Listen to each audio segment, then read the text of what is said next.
Yo tout le monde, ici l'aventurier des Backrooms sur sa chaîne Réaction. Aujourd'hui j'avais envie de tenter une réaction à des vidéos paranormales. On va déjà statuer les choses. Moi l'aventurier des Backrooms, je n'y crois pas au paranormal.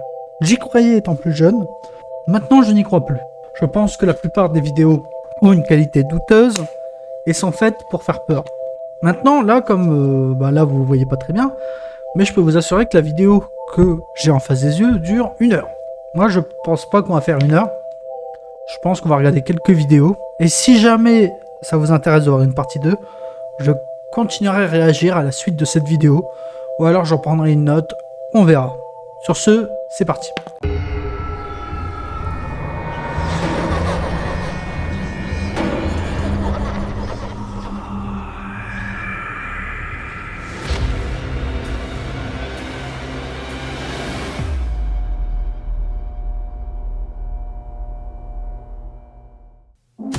Là, je suis à 1080p. Oula, donc là, c'est donc une petite présentation de ce qu'on va voir. Donc déjà, qualité très douteuse. Observez attentivement l'arrière-plan.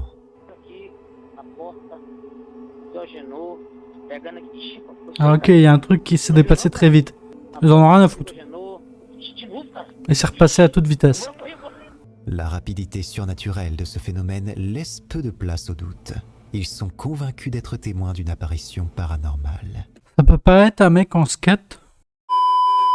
Dites-le moi en commentaire, que pensez-vous de ce phénomène? Moi personnellement, bof. Un jour, la caméra se déclenche lorsque la femme de Mike entre dans leur garage.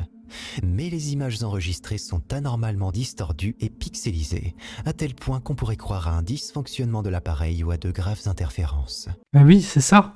Durant un bref moment, la vidéo est suffisamment claire pour révéler une figure très inhabituelle qui semble sortir d'un film d'horreur. La silhouette présente un long nez et une petite tête vêtue de façon étrange. Malgré la forte distorsion qui affecte le reste du clip, cette figure semble être la plus affectée par ces altérations. Mike assure que sa caméra de sécurité n'avait jamais connu de dysfonctionnement avant cet incident. Est-ce simplement une erreur de l'appareil transformant les traits d'une personne normale ? Ou assistons-nous à quelque chose de plus sinistre, comme quelqu'un portant un masque inhabituel ?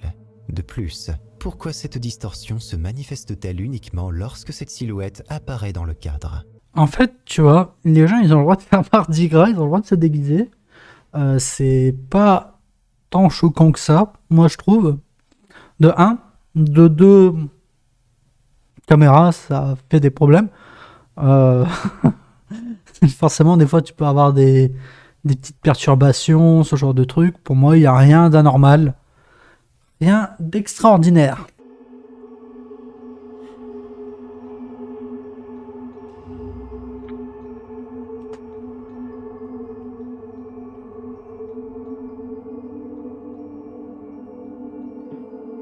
Ce qu'ils découvrent défie toute explication logique. L'enregistrement dévoile une série de phénomènes inexplicables.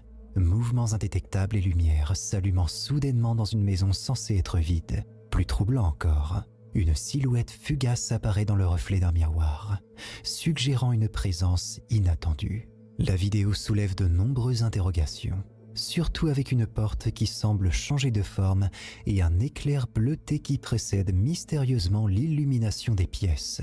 Ce flash pourrait être interprété comme un artifice technique destiné à masquer des défauts de montage, ou peut-être la caméra ajustant ses paramètres d'exposition.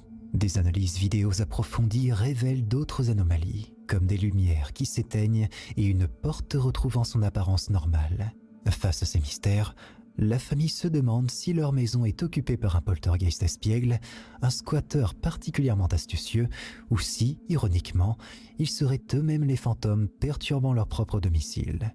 Dans une ère où les montages vidéo peuvent facilement tromper, toutes les explications semblent possibles. Quelle est votre interprétation de ces étranges manifestations ? Attendez, j'ai vu... En vrai, ouais, je crois qu'il y a vraiment un truc qui apparaît.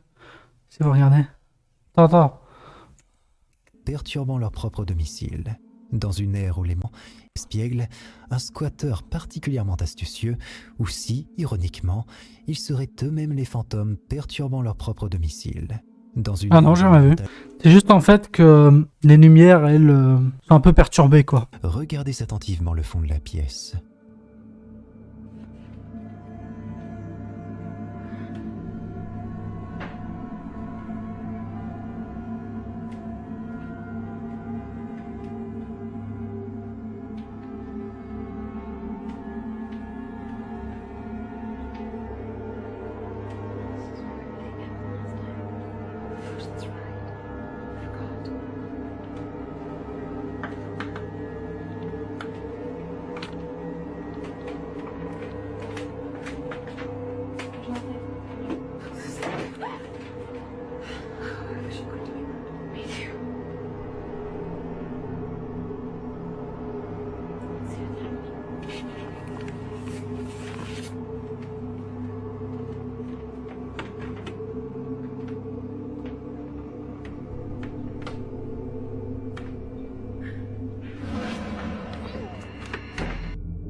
La silhouette est grande et intimidante.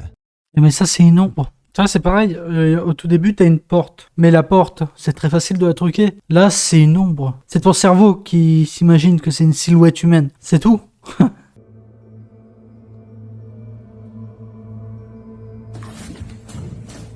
La séquence What the montre fuck? une poupée dont la tête commence à bouger de manière autonome.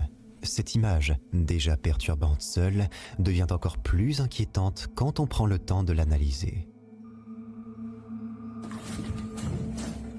Il faut un moment à la personne filmée pour comprendre que le mouvement de la poupée est réel. Alors, est-ce que ça pourrait être ton épaule, tu vois, le fait qu'elle le presse, ça le berce un petit peu. Sa réaction initiale de stupéfaction laisse vite place à la panique. C'est avec une tête mal fixée, donc du coup, quand elle se penche pour regarder, elle a l'impression que la poupée elle le regarde, donc elle le jette. La poussant à jeter violemment la poupée loin d'elle. Ça pourrait être le cas. Après, quelle idée d'acheter des poupées La aussi. réaction, se demandant si cette scène était réelle ou mise en scène. Ah, ça pourrait être aussi une mise en scène, hein. Entre ceux C'est probablement une mise en scène. Soit ça, soit la poupée, elle a un petit défaut au niveau de la tête. Que quand on regarde bien, ce qui bouge, c'est au niveau de la tête, en fait. Donc, ben, peut-être que, comme j'ai dit, le fait de le mettre ici, ben, tu sais, elle bouge un peu, et puis, ben, ça berce un petit peu la tête du bébé. Et le hasard, quand elle a voulu se tourner, ben, ça a mis un peu moins de pression sur la tête, qui s'est un petit peu affaissée contre son bras, et qui donnait l'impression qu'il la regardait. Ça peut être ça. À vous de me le dire en commentaire, quel est votre avis là-dessus.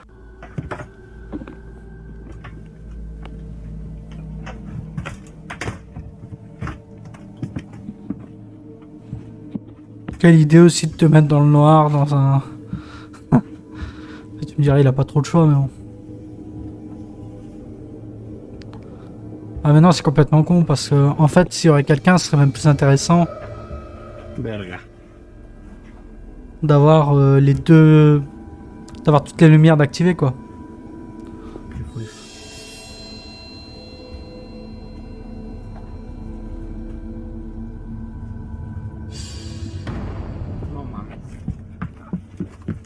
On dirait un prank. Comme le montre la vidéo, l'agent de sécurité explore méticuleusement l'avion de haut en bas, sans rien découvrir d'anormal. C'est incroyable. Soudain, alors qu'il se retourne vers une zone qu'il avait déjà inspectée, une silhouette sombre et inquiétante semble le fixer. Imaginez-vous, seul, la nuit, à bord d'un avion, et voyant cette étrange apparition vous observer du coin de l'œil.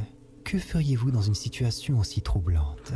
Mais en fait, il y a aussi des chances que ce soit une personne qui soit restée dans l'avion, tu vois. En tant qu'agent de sécurité, j'aurais peut-être dû aller voir. Moi, personnellement, je serais allé voir. Enfin bon, bref, je vais faire une petite pause sur les vidéos paranormales. Est-ce que ça vous a plu, ce format? Là, on est à 10 minutes de vidéo sur 1h17. Donc, si ça vous plaît, on va regarder notre série, quelques vidéos supplémentaires. Et puis, on va regarder qu'est-ce que c'est. Voilà.